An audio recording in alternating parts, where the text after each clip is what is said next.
सभी को नमस्कार। स्वागत है आपका अपना यूट्यूब चैनल पॉलिटिकल अलायंस में। आज के इस वीडियो में हम लोग उत्तर प्रदेश लोक सेवा आयोग द्वारा आयोजित समीक्षा अधिकारी, सहायक समीक्षा अधिकारी के राज्य व्यवस्था से संबंधित प्रश्नों को हम लोग सॉल्व करेंगे। तो चलिए, आज का पहला प्रश्न है कि निम्नलिखित में से कौन सा राज्य का सबसे महत्वपूर्ण तत्व है? कौन सा राज्य का सबसे महत्वपूर्ण तत्व है? ये दिया है ध्वज, राजधानी, संप्रभुता और शासन अध्यक्ष। इसका उत्तर हो जाएगा संप्रभुता, सॉवरेंटी इसको बोला जाता है। देखिए, राज्य के 4 आवश्यक तत्व होते हैं: जनसंख्या, भूभाग, सरकार जिसे हम शासन भी कहते हैं, और संप्रभुता। राज्य के इन चारों तत्वों में सबसे महत्वपूर्ण जो होता है वो संप्रभुता होता है।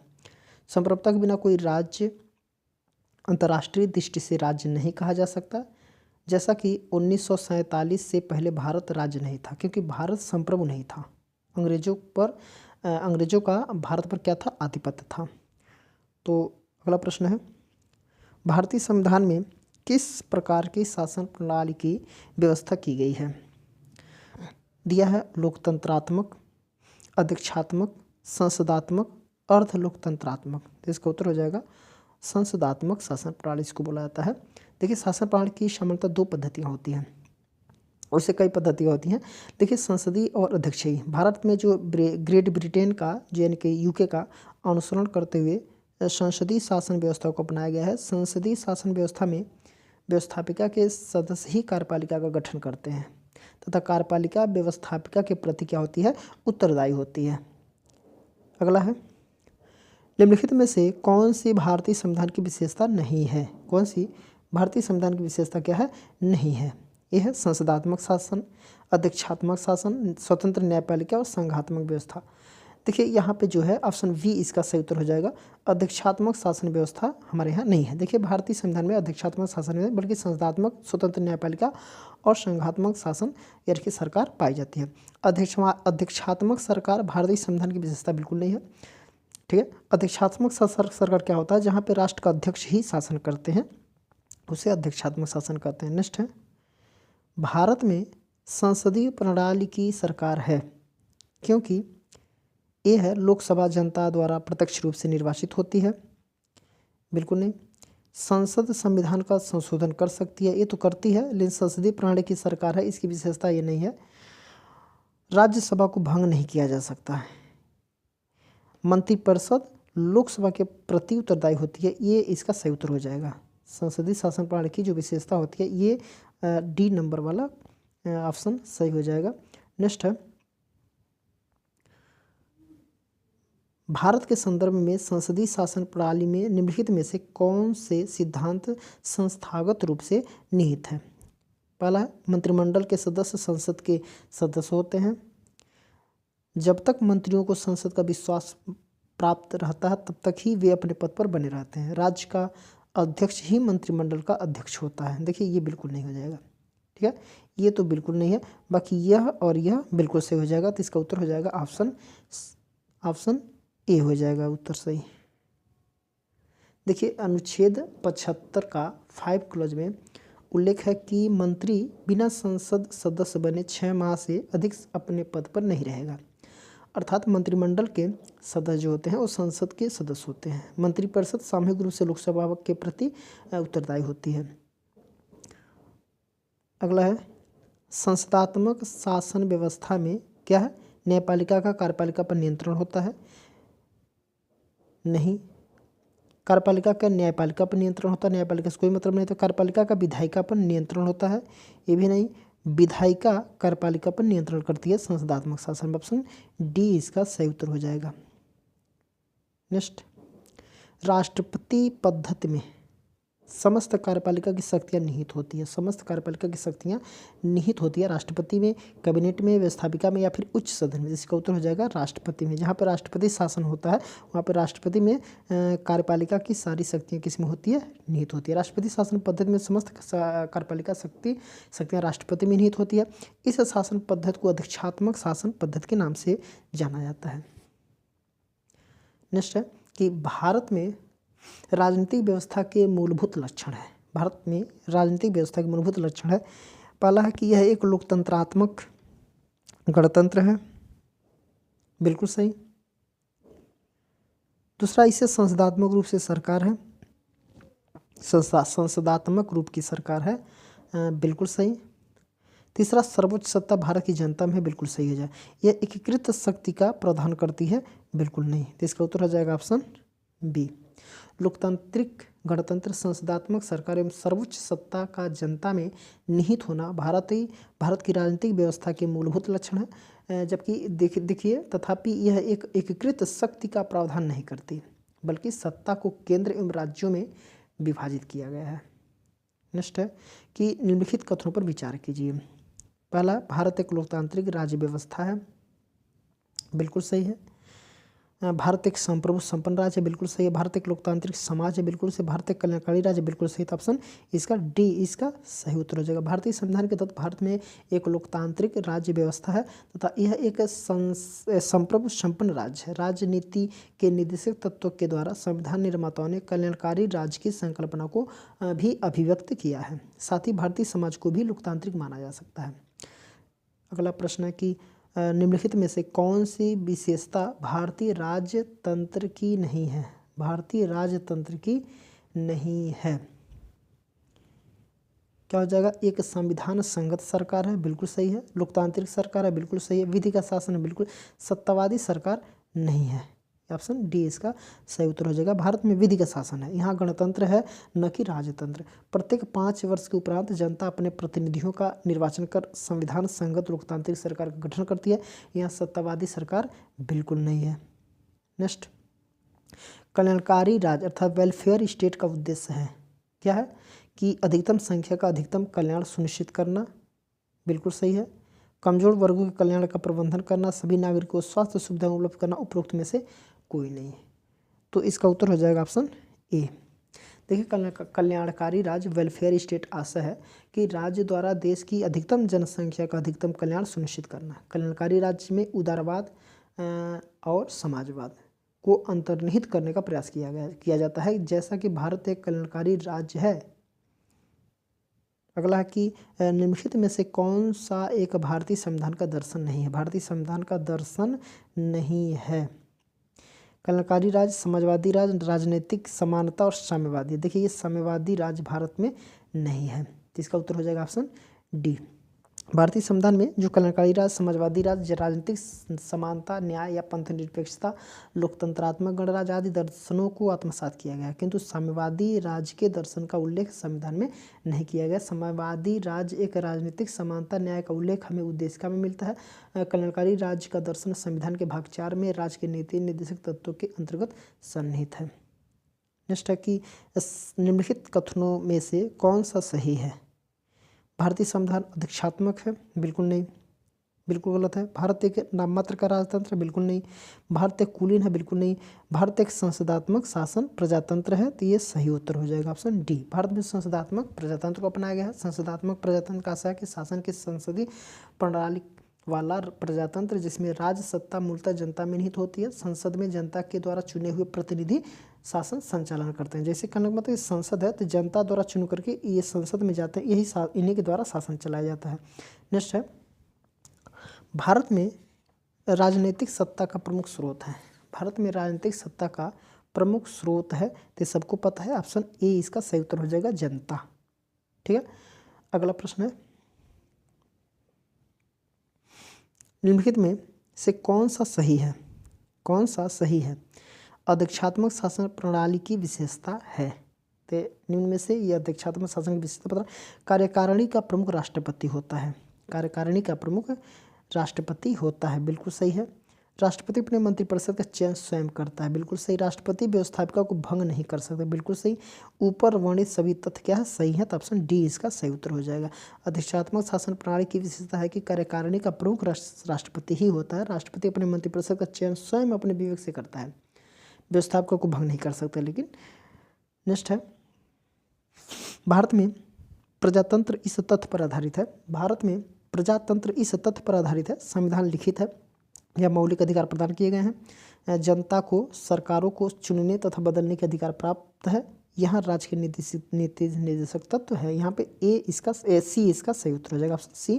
प्रजातंत्र का तथ्य जो है, यहाँ पे जनता को सरकारों को चुनने तथा बदलने का अधिकार है, तो ये प्रजातंत्र कहा जाएगा। नेक्स्ट है,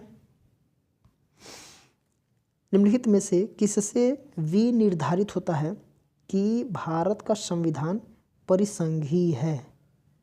देखिए, संविधान लिखित और अनम्य है, नहीं, इससे नहीं कुछ होता। न्यायपालिका स्वतंत्र, इससे भी नहीं कुछ होता। अवशिष्ट शक्तियों का केंद्र में निहित होना, इससे कोई मतलब नहीं। केंद्र और राज्यों के बीच शक्तियों का वितरण, तो केंद्र और राज्यों के बीच शक्तियों का जो वितरण होता है, ये इसका सही उत्तर हो जाएगा, परिसंघीय व्यवस्था के लक्षण में आता है। अगला है, भारतीय संविधान कैसा है? कठोर, लचीला, न ही कठोर न ही लचीला, और अंशतः कठोर और अंशतः लचीला। तो इसका उत्तर ऑप्शन डी हो जाएगा। कुछ कुछ यहाँ पे लचीला भी है और कुछ कुछ यहाँ पे कठोर भी है। देखिए, भारतीय संविधान को कठोर और नम्य मिश्रण पाया जाता है। यह अंशतः कठोर और अंशतः लचीला संविधान, इसके कतिपय बंदों को संसद द्वारा साधारण बहुमत से भी संशोधन किया जा सकता है, जबकि अन्य जैसे यहाँ पे 3 तरह के संशोधन पाए जाते हैं। इसमें साधारण बहुमत के द्वारा भी संशोधन किया जा सकता है, जबकि अन्य के संशोधन के लिए 368 के अधीन 2/3 बहुमत से आवश्यक होती 2/3 बहुमत की आवश्यकता होती है। साथ ही कुछ उपबंधों के लिए संसद के विशेष बहुमत के अतिरिक्त आधे से अन्य राज्यों का अनुसमर्थन भी आवश्यक होता है। इसलिए यहाँ पे सभी का कठोर और अंशतः लचीला का मिश्रण पाया जाता है। भारत की संसदीय शासन प्रणाली एवं ब्रिटेन की संसदीय शासन प्रणाली में अंतर का बिंदु निम्नलिखित में से कौन है? सामूहिक उत्तरदायित्व, न्यायिक समीक्षा, द्विसदनात्मक व्यवस्थापिका, वास्तविक और नाममात्र कार्यपालिका। तो इसका उत्तर हो जाएगा न्यायिक समीक्षा। देखिए, भारत में और ब्रिटेन में, बाकी ये सामूहिक उत्तरदायित्व, द्विसदनात्मक व्यवस्था, वास्तविक और नाममात्र कार्यपालिका ब्रिटेन में भी है और भारत में है, लेकिन न्यायिक समीक्षा जो होती है ये सिर्फ भारत में है, ब्रिटेन में नहीं है। तो इसका उत्तर हो जाएगा ऑप्शन बी। देखिए, कुछ 2 कथन दिए गए हैं, ए और आर। तो जो ए है वो कथन है और आर उसका कारण है। तो देखते हैं कि भारत के संविधान में एक संघीय प्रणाली का प्रावधान है, बिल्कुल सही है। उसने एक बहुत शक्तिशाली केंद्र की रचना की है, ठीक है। तो देखिए, यहाँ पे ए भी सही है, आर भी सही है, लेकिन ये व्याख्या नहीं करता है, तो इसका उत्तर हो जाएगा ऑप्शन बी। निम्न में से कौन एक भारत के संविधान का संघीय लक्षण नहीं है? भारत के संविधान का संघीय लक्षण नहीं है। केंद्र तथा राज्यों की भी शक्तियों का बंटवारा ये संघीय लक्षण है। पूर्ण रूप से लिखित संविधान ये भी संघात्मक है। एकहरी नागरिकता नहीं है। स्वतंत्र न्यायपालिका है, तो इसका उत्तर हो जाएगा ऑप्शन सी। ये संघीय व्यवस्था का लक्षण नहीं है, बाकी सब संघीय व्यवस्था के लक्षण कहलाते हैं। नेक्स्ट है, कथन है कि भारत में संघवादिता व्यवहारिक नहीं है। भारत में संघवादिता व्यवहारिक नहीं है। कारण है, भारत एक संघीय राज्य नहीं है। संघवादिता व्यवहारिक नहीं है तो भारत एक क्या है? संघीय राज्य नहीं है। देखिए, ये तो भारत एक संघवादिता राज्य नहीं है, व्यवहारिक नहीं है, ये सही हो जाएगा। लेकिन भारत एक संघीय राज्य नहीं है, नहीं, ये संघीय राज्य है, तो ये गलत हो जाएगा। तो यहाँ पे ए सही है और आर गलत है, तो इसका उत्तर ऑप्शन सी हो जाएगा। अगला है कि भारतीय संविधान के बृहद होने के कारण है। भारतीय संविधान के बृहद अर्थात बड़ा होने के क्या कारण है? इसमें अनेक संविधानों के अनुभव समाविष्ट हैं। ऐसा नहीं है, इसमें विस्तृत प्रशासकीय प्रावधान है। यह एक बड़े देश के शासन, इसमें नहीं है, यह संघ एवं राज्य सरकारों का संविधान है। तो ऑप्शन डी इसका सही उत्तर हो जाएगा। देखिए, भारतीय संविधान विश्व का सबसे बृहद संविधान है। इसके बृहद होने का प्रमुख कारण यह है कि इसमें संघ एवं राज्यों में से संबंधित सारे प्रावधान शामिल कर दिए गए हैं, ठीक है। जैसे मान लो कि संयुक्त राज्य अमेरिका है, तो वहाँ पे राज्यों एवं संघ के अपने अपने अलग अलग संविधान होते हैं, तो उसको नहीं शामिल किया गया है। अगला प्रश्न है कि भारतीय संघवाद को सहकारी संघवाद किसने कहा? भारतीय संघवाद को सहकारी संघवाद किसने कहा? तो ऑस्टिन है, वियर है, आइवर जेनिंग्स है और डी बसु है। इसका उत्तर हो जाएगा ऑस्टिन, जॉन ऑस्टिन। इसका जी ऑस्टिन कहा जाता है। देखिए भारतीय संविधान की प्रकृति क्या है, संघात्मक है या एकात्मक, इसके संबंध में विद्वानों में मतभेद है। कुछ विद्वान इसे संघात्मक संविधान की संज्ञा देते हैं जबकि कुछ विद्वान इसे एकात्मक संविधान मानते हैं। जी ऑस्टिन ने अनुसार भारत का संविधान सहकारी परिसंघी संविधान है, जबकि इन्होंने क्या बोला था कि सहकारी परिसंघी संविधान, जबकि केसी वियर के अनुसार भारत का संविधान क्या है, अर्धसंघीय। इनके अनुसार क्या है, अर्धसंघीय। इन्होंने बोला था अर्धसंघीय। नेक्स्ट है, किसने कहा था भारत अर्धसंघात्मक राज्य, अभी बताया ना, किसने कहा भारत एक अर्धसात्मक है, अर्धसंघात्मक है, तो केसी वियर। नेक्स्ट, भारतीय संविधान के विषय में निम्नलिखित कथन निम्न में से किसका है, जो कथन है ये किसका है, ये कथन है। अब कथन क्या है कि भारतीय संविधान अधिक कठोर, अधिक लचीले, मध्य एक क्या है, अच्छा संतुलन स्थापित करता है। ये किसका कथन है, बी आर अम्बेडकर का, एमपी पावली का, अलेक्जेंड्रोविच का और केसी वियर का। तो इसका उत्तर हो जाएगा ऑप्शन डी, केसी वियर का। नेक्स्ट, निम्नलिखित में से किस एक का कथन है कि संविधान को संघात्मक के तंग ढांचे में नहीं ढाला गया है, संविधान को संघात्मक के तंग ढांचे में नहीं ढाला गया है। तो ये किसने कहा, किनका कथन है ये, तो डी बसु, के मुंशी, बी आर अम्बेडकर या फिर ए के अय्यर। इसका उत्तर हो जाएगा बी आर अम्बेडकर। देखिए बी आर अम्बेडकर ने यह स्वीकार किया था कि संविधान को संघात्मक के तंग ढांचे में नहीं ढाला गया है, यह एक एकीकृत और संघात्मक दोनों ही है। नेक्स्ट, भारतीय राजनीतिक पद्धति के बारे में निम्न में से कौन सही नहीं है।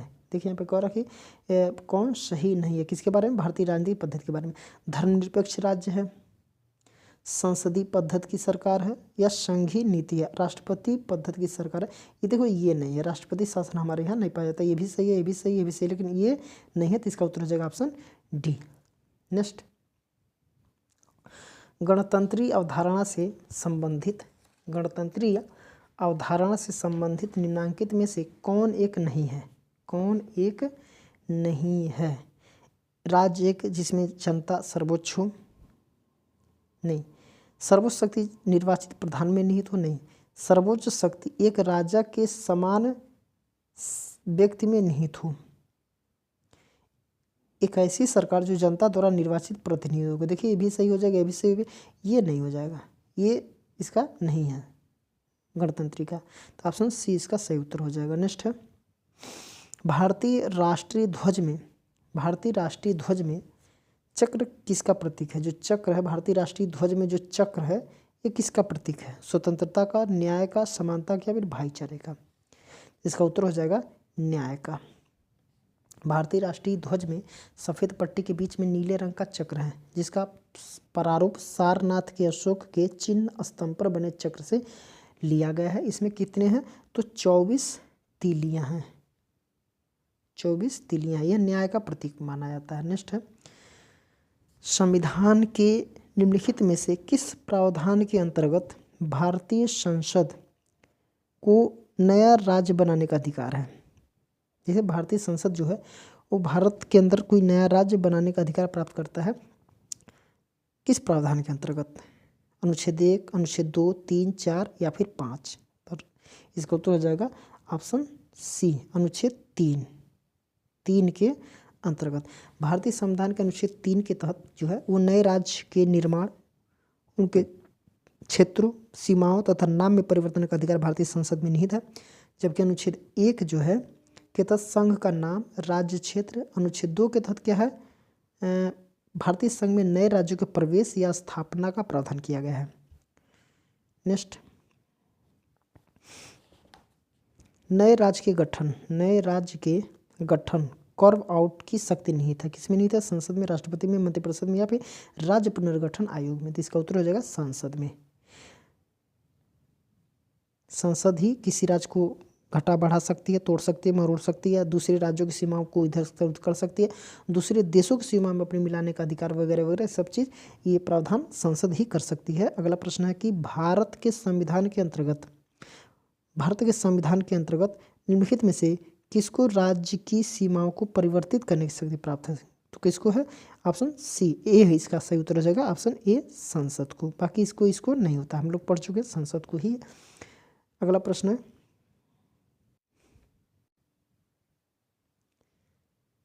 भारत के संविधान के अंतर्गत निम्नलिखित में से किसको राज्य की सीमाओं में परिवर्तित करने की शक्ति प्राप्त है? तो किसको है? संसद को। नेक्स्ट, एक राज्य को संघ में सम्मिलित करने अथवा नए राज्यों की स्थापना करने की कार्यपालिकी शक्ति निम्नलिखित में से किसे प्राप्त है? ए है संसद को, लोकसभा को, राजनीतिक दलों को या फिर केंद्र सरकार को। तो इसका उत्तर हो जाएगा ऑप्शन ए संसद को। नेक्स्ट, संविधान के प्रथम अनुच्छेद के अनुसार राज्यों का समूह, राज्यों का फेडरेशन, राज्यों का कन्फेडरेशन या राज्यों की यूनियन। भारत संविधान के प्रथम अनुच्छेद में क्या है? राज्यों का फेडरेशन नहीं, राज्यों का यूनियन। क्या उत्तर हो जाएगा? राज्यों का यूनियन, ऑप्शन डी इसका उत्तर है। यूनियन ऑफ द स्टेट बोला जाता है ना कि यूनियन ऑफ स्टेट इसको। नेक्स्ट, भारत में क्या है? एक नया राज्य सृजित करने वाले विधेयक को पारित होना अनिवार्य है। अगर कोई भारत में नया राज्य सृजन किया जा रहा है तो वो विधेयक पारित होना अनिवार्य है। किसमें? संसद में साधारण बहुमत तथा कम से कम 2/3 राज्यों के अनुसमर्थन के द्वारा।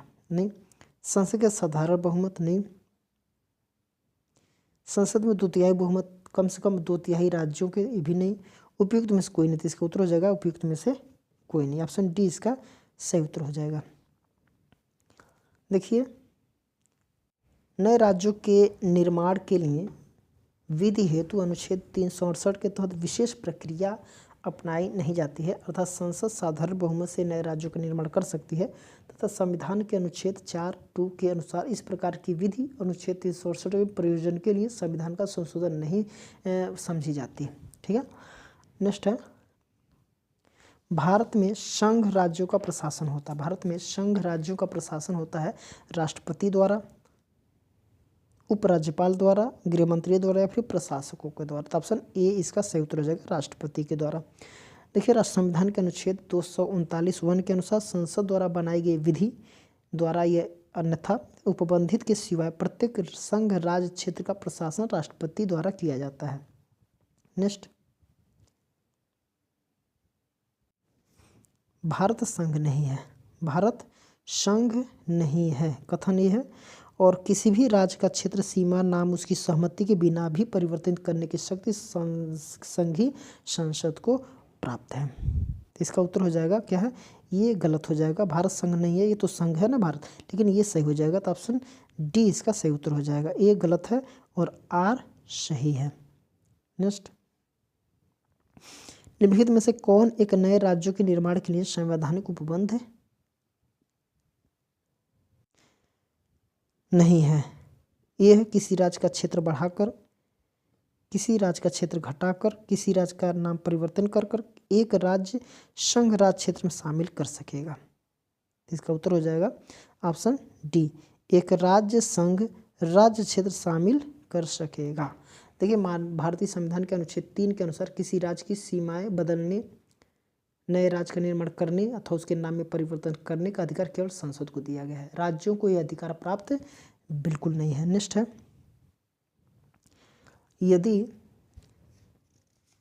यदि भारतीय संघ में एक नए राज्य का सृजन किया जाना है तो संविधान की किस अनुसूची का संशोधन करना आवश्यक होता है? 5वीं, तीसरी, दूसरी या फिर प्रथम? तो इसका उत्तर हो जाएगा दूसरी अनुसूची, ऑप्शन सेकंड सही उत्तर हो जाएगा। देखिए, भारतीय जो प्रथम अनुसूची में राज्यों को उनके क्षेत्र का विवरण है, अतः भारतीय संघ में एक नए राज्य के सृजन हेतु अनुसूची में संशोधन जरूरी है। तो इसका उत्तर ए नहीं हो जाएगा, ये पहला हो जाएगा। इसका उत्तर क्या हो जाएगा? पहला हो जाएगा, ऑप्शन ए में सही उत्तर है, दूसरा में नहीं। प्रथम अनुसूची, राज्यों का संघ प्रथम अनुसूची में ही है, तो प्रथम अनुसूची में ही यह सब प्रावधान किया गया है। नेक्स्ट, किसी संविधान संशोधन द्वारा दिल्ली को राष्ट्रीय राजधानी क्षेत्र का दर्जा दिया गया है।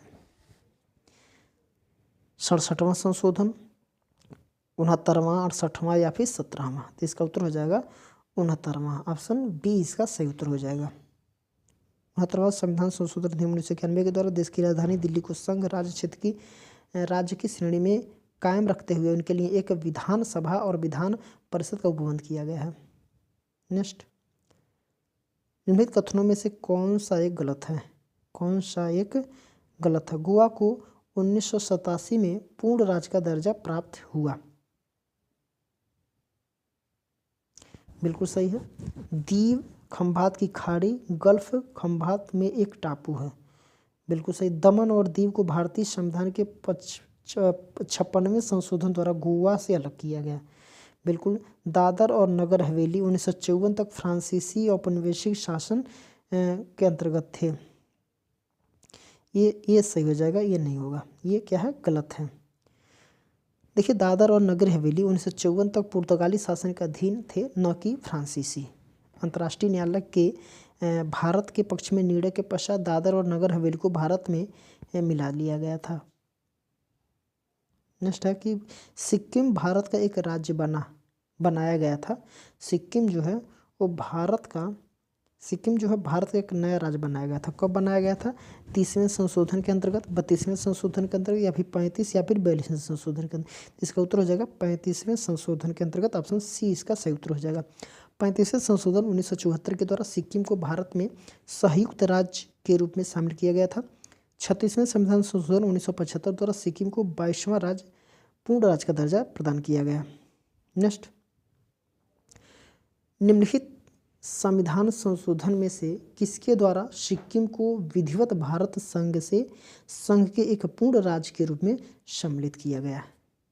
34वें, 35वें, 36वें या फिर 37वें? इसका उत्तर हो जाएगा 36वें।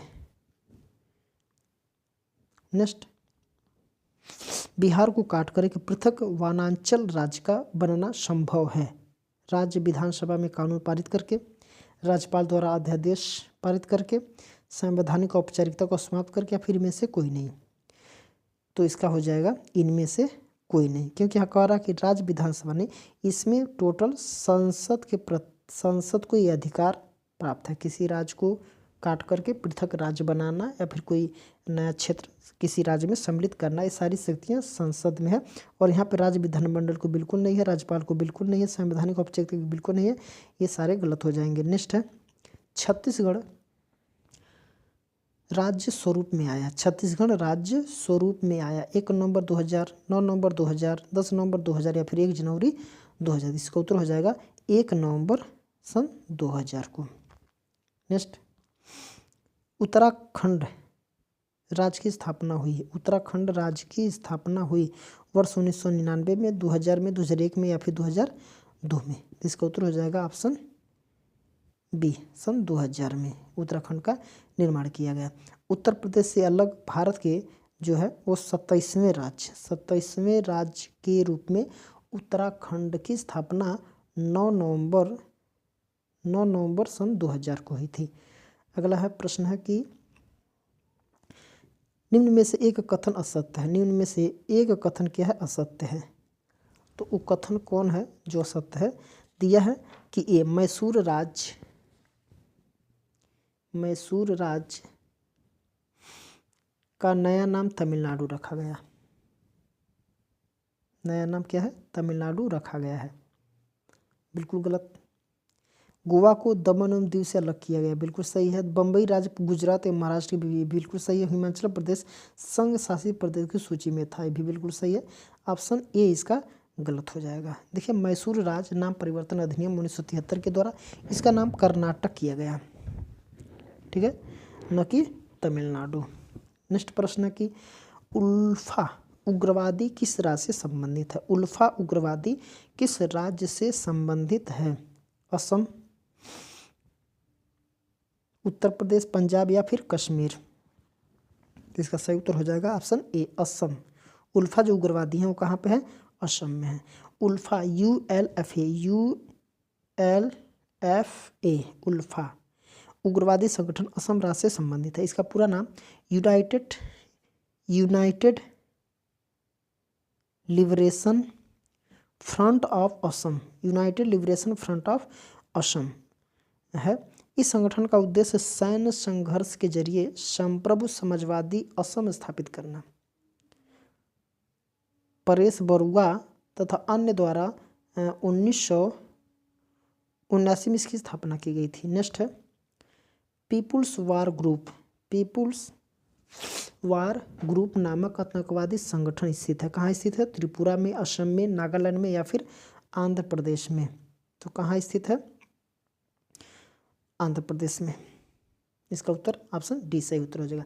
देखिए पीपुल्स वार PWG, इसको पीपुल्स वार ग्रुप यानी कि PWG पीपुल्स वार ग्रुप नामक आतंकवादी संगठन की स्थापना 22 अप्रैल कब हुआ था? 22 अप्रैल 1980 को। कब? 1980 को आंध्र प्रदेश के कोंडापाली सीतारमैया नामक नक्सली नेता ने की थी। नेक्स्ट